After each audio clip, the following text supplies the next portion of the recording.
Let's start, Kevin, with the next fight, August the 3rd. Tommy Silvenion, then. You pronounce it better than me. 12 and 4, it's an all right record. He's not blown anyone away, he's not fought anyone really of your caliber.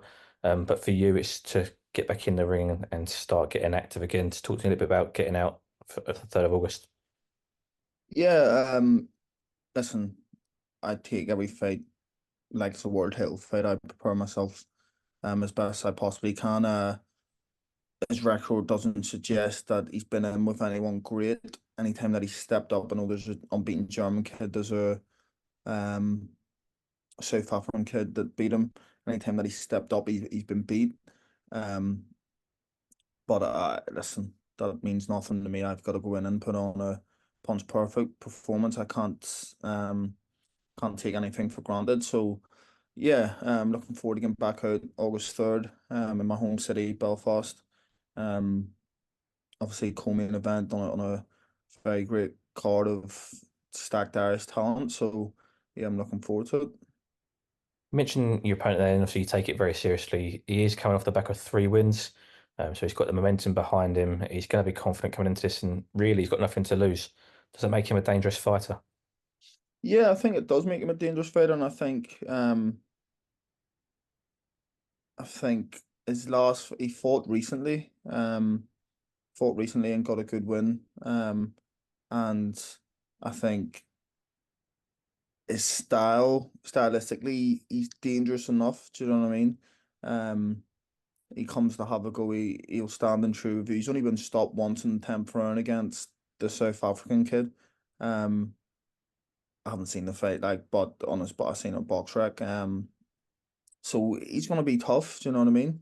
So I've got to be the best Caoimhin Agyarko on the night. Do you know what I mean? I can't take anything for granted. Talk to me about obviously, this is on a Condon boxing show. Talk to me about your promotional frustrations. Contract ended with Matchroom after your last fight with them, and it's all been a bit quiet, and you've been sort of seeking a platform to get onto. Talk to me about the frustrations on that side of it. Um, yeah, I am frustrated,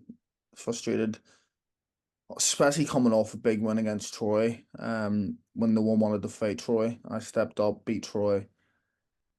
Don't know why there wasn't an offer from Matchroom.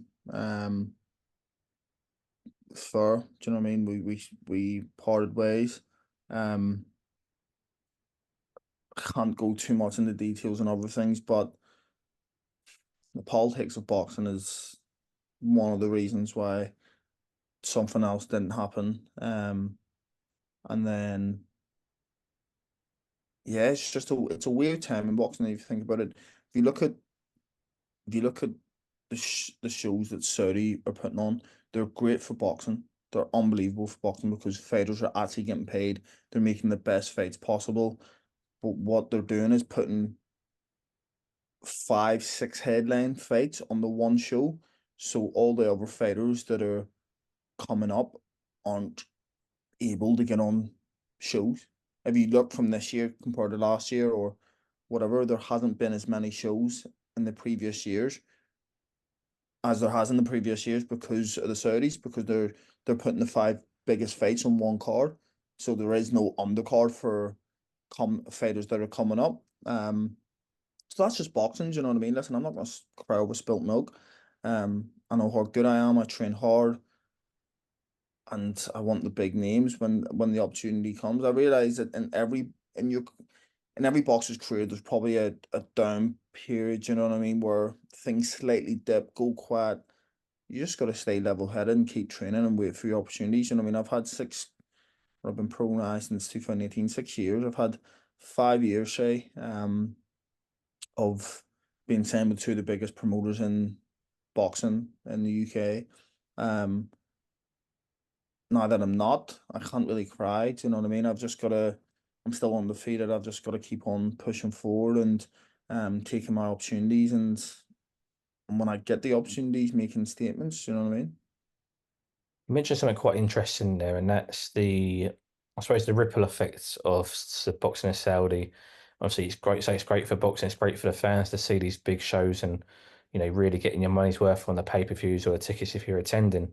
However, for the 99% of other boxers who aren't getting on these shows, do you feel the effects of that, where there aren't as many shows as you mentioned, or there may not be as much money in the UK or things like that? Not just me. Go and ask fighters with Matchroom, go and ask fighters with Queensberry. Um the grassroots of boxing aren't fighting as regularly as they would want to because of these shows. It's as simple as that. I mean, it's one of them ones where it is great for boxing. They're making the best shows. They're paying the fighters very well. So you can't really complain.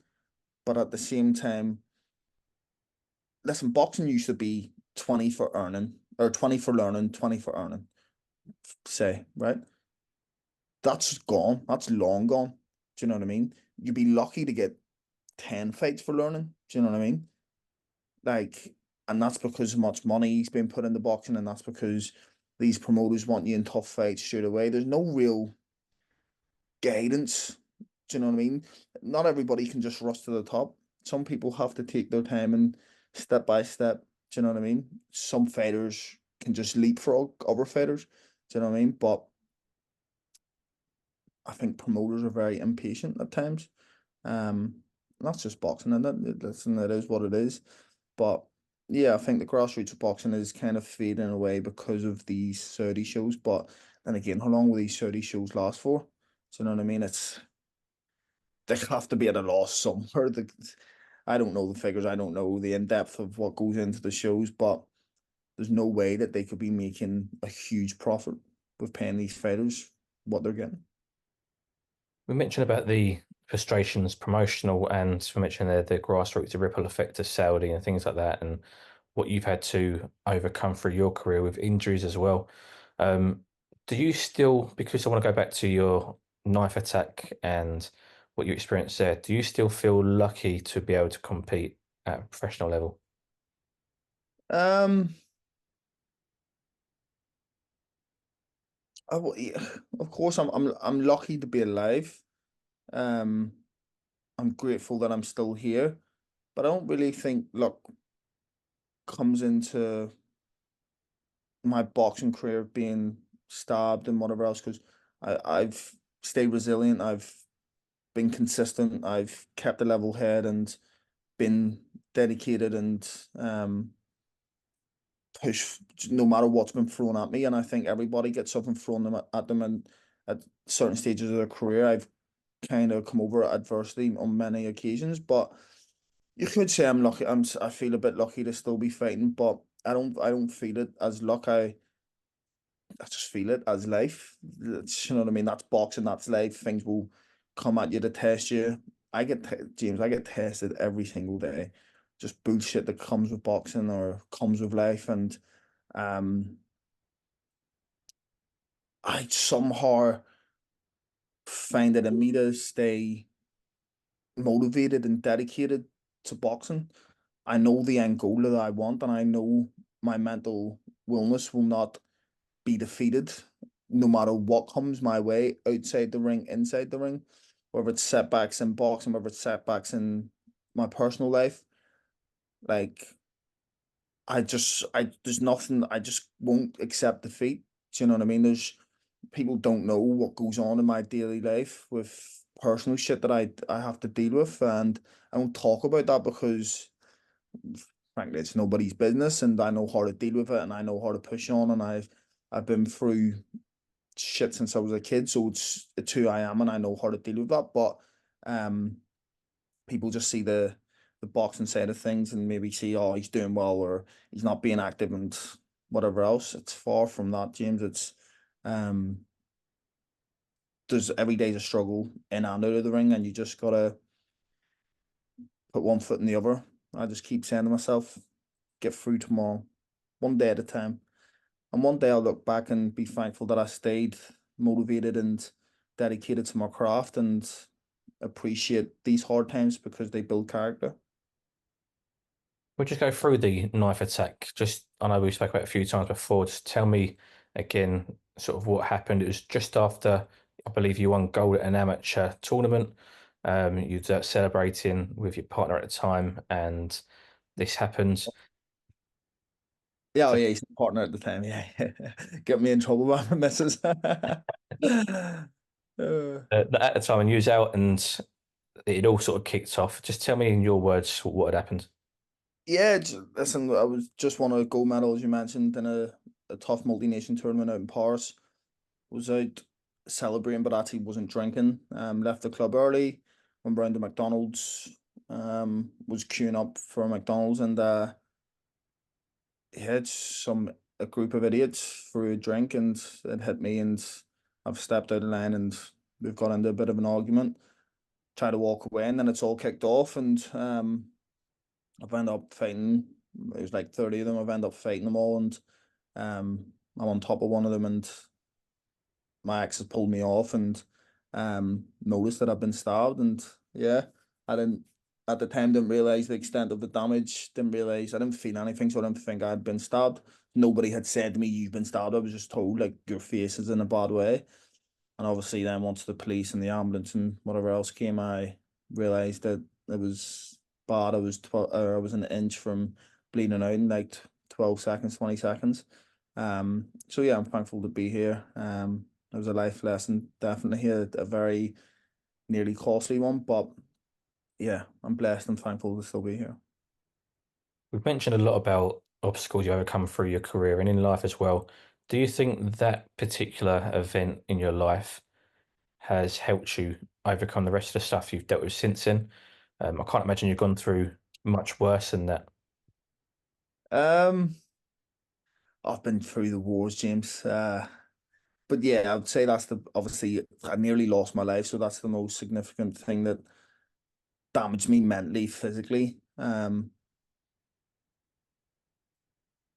yeah, I think it's a tough one because anyone that knows me personally knows my childhood and where everything's led me to this place, and they'll understand on a deeper sense. But um, I would say getting stabbed was probably one of the most significant things that built my character and really taught me about mental damage and mental battles. I've mentioned plenty of times that I hit rock bottom and I was in some very, very dark places after getting stabbed. So yeah, I think without being like obviously I wouldn't wish it on myself or anybody else, but it taught me a lot of lessons. And sometimes I'd be like I'm thankful for them moments in life because I am still here, but the lessons that I learned are so valuable. I I have a character that's been built off that and mental strength that's been built off that and see a vision of a path that I want to go down because of that. So I take the positives from it. You mentioned about your mental fortitude and your mental side of things, and you won't quit, you won't be defeated mentally. After that incident, as soon as you was done with recovery and you was allowed to go back boxing, so I know you couldn't spar for a little while, 'cause you couldn't be hit on the scar, things like that. You went back, and again, I think you won another gold medal in the very next tournament you competed in. Is that right? Yeah, I remember being in hospital and asking the doctors, literally after surgery, how long until I get back in the ring. And it was like, don't worry about that. Just focus on recovery and it's going to be a while until you fight again. And they estimated that I'd be out for at least a year minimum. Um, I did go back to training too soon. I'd lost a lot of blood, so I was getting lightheaded and whatever else. But 4 or 5 months after, I'd won a gold medal out in a tough tournament in Spain. And I needed that, and I needed to win that tournament to be who I am today. That first fight, obviously, it was a tournament. I think I won two free fights, but um, I remember that first fight. I needed to prove to myself that I was still the person that I was before getting stabbed. I couldn't be the boxer that let getting stabbed affect him. And I always remember just being like, if I lose this fight, people are not going to say I'm the same person. So, um, winning that tournament did a lot for me. I think it was just after that tournament when I first interviewed you. So I've known you a long, long time, and something you said to me in that interview, and something that still stands today, is your ambition, and that ambition is to be the first Black Irish world champion.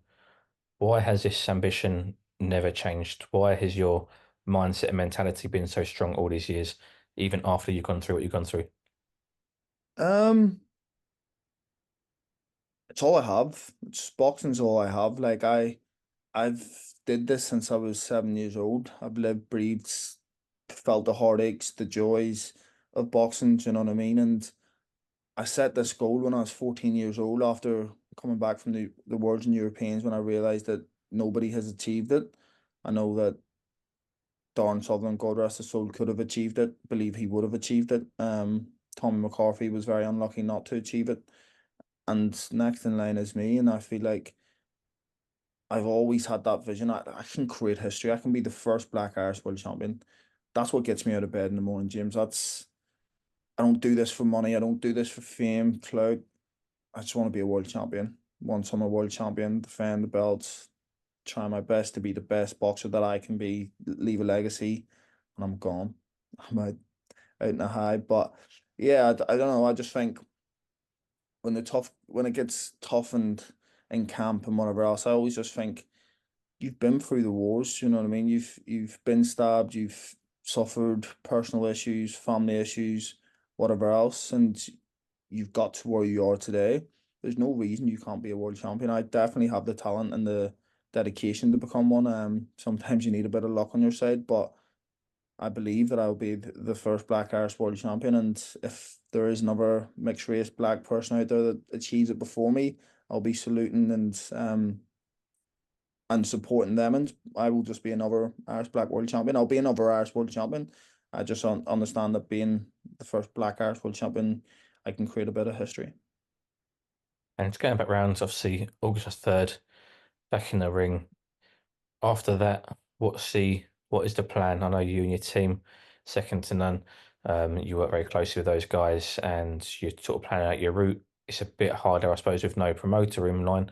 But is there anything on that front, any news at all that we can look forward to? Activity. I need to be active. 2 fights a year isn't enough.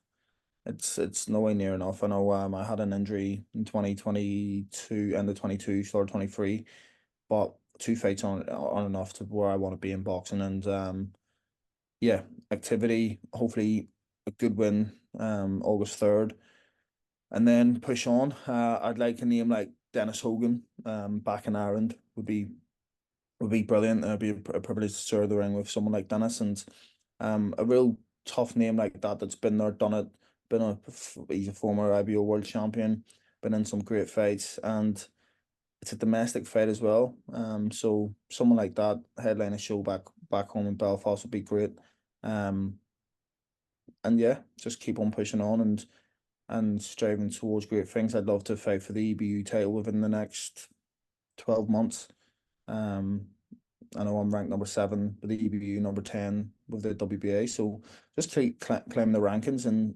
But the main thing is activity. I need to be active and build momentum. You mentioned activity being important. Do you ever worry about your rankings? For example, I know Archie Sharp was ranked number 1 for a long time at WBO, and he's dropped down to, I think, 4 due to inactivity. Do you ever worry that you may drop down the rankings due to inactivity? Yeah, of course, but I know I'll get that right back as soon as I fight. Doesn't matter. Rankings, they're good to look at and they're good to be in and they show progression, but they mean nothing to me because the ultimate goal is to be number one. So whether I'm ranked 100th in the world, 10th in the world, second in the world, it's not where I want to be. So I need to be number one. So I don't really focus on rankings too much. I know people like to get caught up in that I'm ranked this, I'm ranked that. I don't really focus on that too much. I know where I want to be and where I will be. So that's all that matters to me. Perfect. Top man, Kevin. Appreciate that. Thanks for your time.